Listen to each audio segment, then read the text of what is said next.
Hey, what is up, my fellow patriots? How's everybody doing this evening?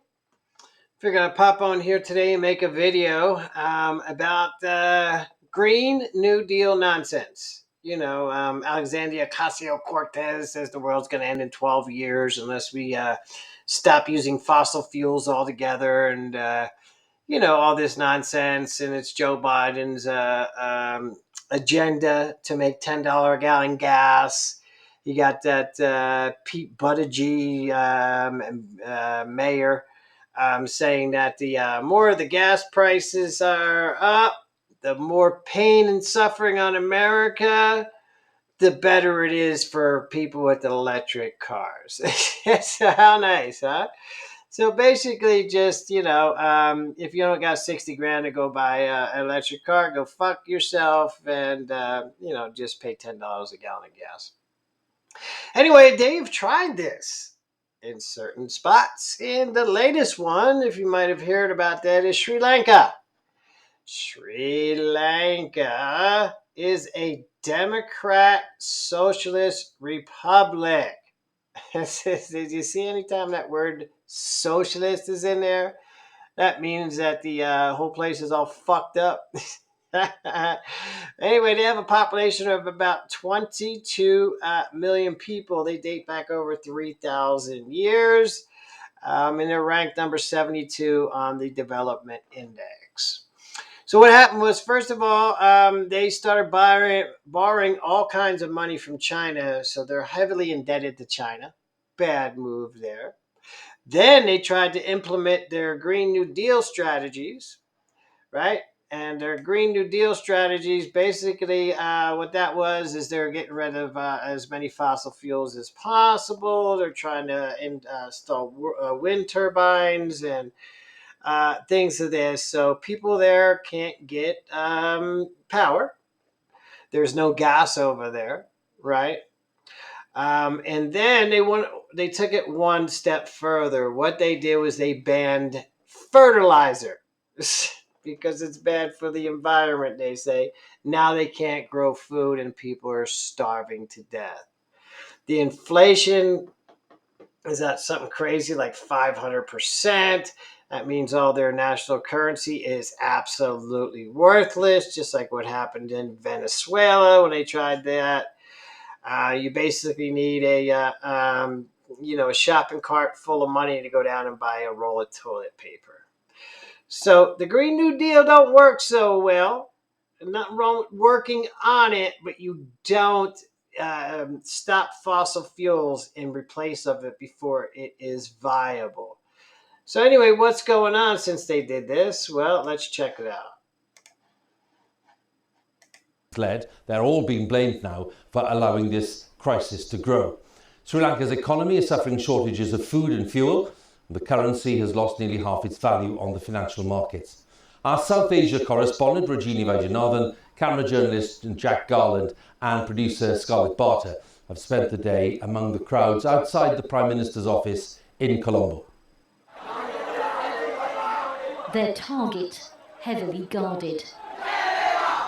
These are the people determined that are pissed off. As news spread that Prime Minister Ranil Wickremesinghe had just been made acting got a military president, up here trying crowds to gathered in front of his office. Look at the people out there. One of the few government buildings not yet occupied by protesters. Protesters are chanting that Ranil Wickremesinghe, the Prime Minister, is a thief. They don't just want President Gotabaya Rajapaksa to step down, they want the whole political class to leave and they want to change. See? They want the entire political party to leave and they want a brand new government. All because by your Green New Deal nonsense. And this is how they're pushing for that change. A mass movement born out of economic hardship, sending a message to those in power. So if you devalue your currency, so anybody that had a couple of dollars in the bank, that money's now worthless. You take away their ability to buy food, they get hungry, And this is how you have a revolution. Same thing happened in France. Marie Antoinette, you remember her? She said that she'll have her cake and eat it too, and these plebes get nothing. What happened to her? She got beheaded.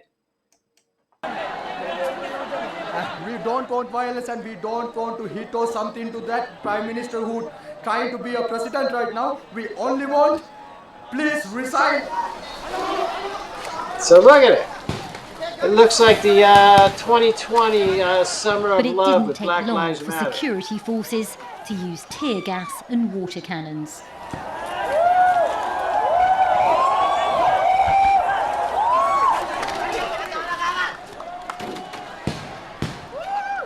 Well, they just fired tear gas, and protesters had tried to make their way into the Prime Minister's office, but as you can see, they didn't manage, and there's a lot of security presence there. Some protesters still trying to climb in, and just over the gate you can see inside there now just how many members of the security forces are in there, and we can feel the tear gas on our skin now. A lot of people here have been tear gassed, but they're not giving up, they still want to get inside.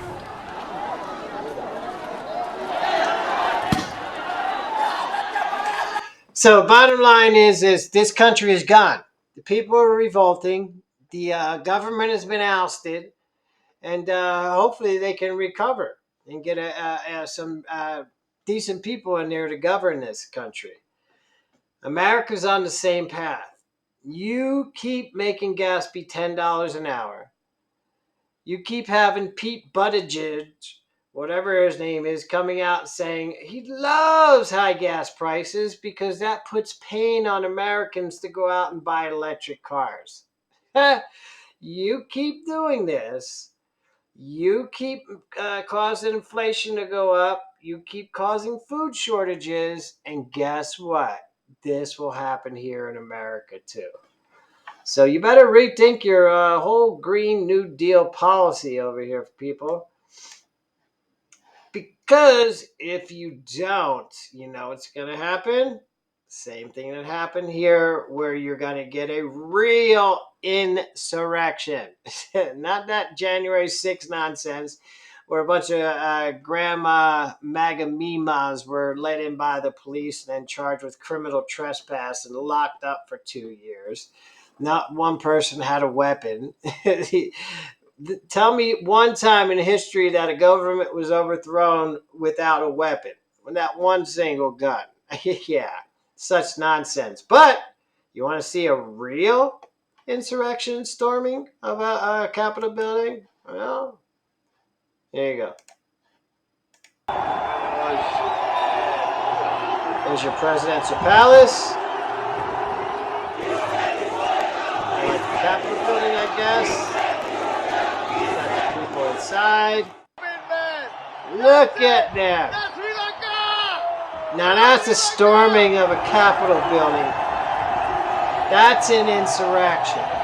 That's a government being overthrown. Do you see the difference? See the difference between an actual insurrection and an overthrow of a government and the leftist shithead Democrats and their sham trial? Anyway, it's not really what the video was about. It was about January 6th. It's about the future of America. If we stay on this path, this will happen to us. I highly recommend that you vote the midterms, vote Republicans. I am not a Republican myself. I'm certainly not a damn Democrat. I'm an independent. But at least the Republicans seem to actually care about America and want to do America first, whereas the Democrats hate America and they want socialism and communism. So we got to vote them out at any cost. And then we need to take back the White House in 2024 with my boy Donald Trump. I know there's a lot of talk about there. Well, DeSantis would be a good president. I agree. He could be president after Trump. We need Trump back. He needs to become the totally unleashed bull in the China shop. Right now, since Joe Biden has taken over, my 401k is down about $25,000. I can't do this. I'm going to be 65 August 6, 2030, and I do not plan on working one day past that. So I need a Donald Trump to come in and fix that stuff before we can start thinking about a DeSantis or somebody who probably be a good president. But Donald Trump, I believe him when he says he will actually drain the swamp this time, get rid of over 10,000 people. He exposed it last time, but that was his first term.